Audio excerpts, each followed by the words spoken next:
Shalom desde Sião, aqui Miguel Nikolevski do Café Torá, e hoje eu gostaria de compartilhar com vocês a segunda parte de nosso programa Tempos Proféticos, onde estaremos analisando no texto em hebraico, junto com vocês, sobre como interpretar corretamente os tempos na Bíblia e os tempos proféticos em especial. Nós vamos utilizar a palavra de Deus no hebraico original para demonstrar que, infelizmente, muitos detalhes das Escrituras Sagradas estão praticamente ocultos de nossos olhos desde o tempo da Antiguidade. Entendendo esses princípios, nós poderemos entender a relação entre a criação, o tempo profético e os dias que estão por vir. Eu quero te convidar a mergulhar comigo nas Escrituras Sagradas. Eu vou começar a ler agora, em hebraico, o texto e explicar para vocês cada coisa interessante que podemos aprender neles. Bereshit bara Elohim et shamayim ve'et haaretz. No princípio criou Deus os céus e a terra. Ve'haaretz hayta tohu vavohu ve'choshech al pinei tehom ve'ruach Elohim merachefet al pinei hamayim. E a terra era sem forma e vazia, e o Espírito de Deus pairava sobre a face das águas. Vaiomer Elohim, Yehi Or, Vayehi Or. E disse Deus, haja luz, e houve luz. Essas palavras nos soam por milhares de anos em pregações em púlpitos, em conversas de pessoas que creem nas Escrituras e na criação divina, mas ao passar décadas lendo esses textos em hebraico, algo maravilhoso eu pude aprender. Quando estudamos o hebraico antigo, o hebraico clássico, nós aprendemos que os tempos da Bíblia, eles não são tempos exatos, eles são tempos relativos. Relativos em relação aos verbos que compõem a composição textual. Para vocês terem um exemplo disso, eu quero chamar a atenção para uma letra em hebraico, que se chama Vav. Até agora, muitos dos pesquisadores utilizaram, em parte, o Vav como uma forma de inverter o tempo, para facilitar a tradução. Mas eu quero mostrar para vocês que o Vav é muito mais do que isso. Ele revela uma outra face da gramática hebraica antiga. Repare no texto que você vai ver agora, onde aparece o Vav. E repare em sua Bíblia que o Vav foi traduzido para E. Vaiomer e disse. Vayehi e assim foi. Agora vamos refletir para entender se realmente este é o significado. Se o Vav inverte o tempo, então não deveríamos traduzir E disse. Deveríamos traduzir disse Deus. No outro texto que podemos ver, e assim foi, deveríamos então traduzir, no lugar de traduzir e assim foi, deveríamos traduzir assim foi.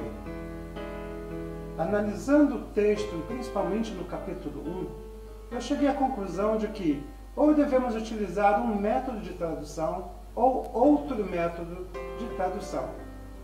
Se nós não utilizarmos a preposição e, então ficaria disse Deus, assim foi, haja luz, houve luz. Porém, se traduzirmos com o e, com o vav como preposição, ficaria assim: e disse Deus, haverá luz, e continua havendo luz. Muito interessante, não é? Revelador. Este tipo de tradução nos traria uma sincronização perfeita entre a ciência e a Bíblia. Ou seja, os processos iniciados no Gênesis, eles não foram um advento único. Eles foram apenas o princípio da criação de Deus, onde Deus continua gerando o homem à sua imagem e semelhança, onde ele continua gerando novos animais, novas aves, onde ele continua dando luz à terra, separando a luz das trevas. Desta forma, a profundidade do texto é ainda maior. Ela revela a graça e a misericórdia de Deus, que sustenta o universo através dos séculos dos séculos. No programa passado, eu estive falando com você sobre a visão de Ray Pritz, sobre o tempo profético ser como pratos, um em cima do outro, onde só vemos o último que está no nosso campo de visão. Mas eu quero te desafiar a pensar ainda mais diferente, de que o tempo profético, na realidade, é de forma espiral, como uma mola do tempo. Ou seja, conforme o tempo vai passando, de forma espiral, os adventos relatados na Bíblia vão novamente acontecendo, porém de forma diferente. Se viramos a mola e colocamos à nossa frente, nós vemos todos os adventos como se fossem somente um.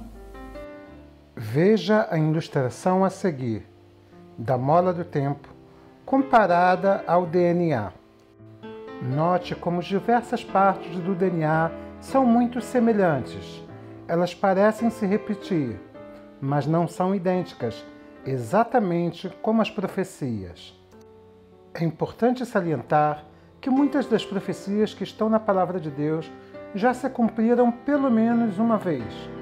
Um exemplo disso é a destruição de Jerusalém, que foi destruída pela primeira vez durante a conquista de Nabucodonosor, rei da Babilônia.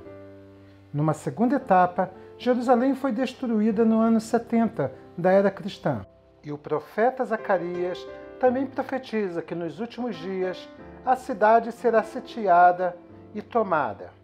Assim podemos ver que muitos dos eventos que ocorrem com Israel se repetem de tempos em tempos.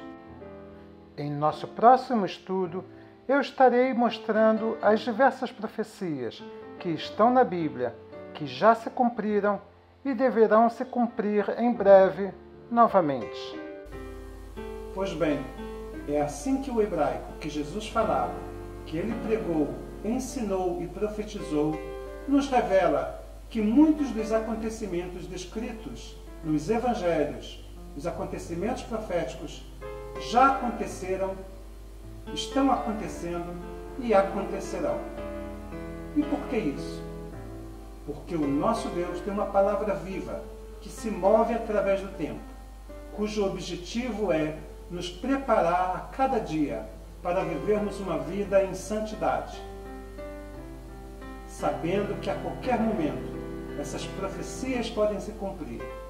Talvez seja a primeira forma de cumprimento profético, talvez seja a segunda ou a terceira, talvez seja a última forma de cumprimento profético. Eu vou chamar a atenção para você para o texto que está escrito em Mateus, sobre a destruição de Jerusalém. E analisaremos cuidadosamente se este texto já ocorreu ou não ocorreu, ou se voltará a ocorrer. Eu espero que esta revelação de hoje venha te trazer ainda mais o desejo de aprender as Escrituras através do hebraico, aprofundando-se nas Escrituras e se aproximando ainda mais do Deus eterno, cujo objetivo foi de que tenhamos uma vida plena e abundante e que o sirvamos de todo o nosso coração. Lembre-se, Yeshua já venceu tudo. Tudo ele colocou debaixo dos seus pés. E aqueles que creem são mais que vencedores. Foi um prazer compartilhar com vocês e eu espero que isso seja vida em vossos corações.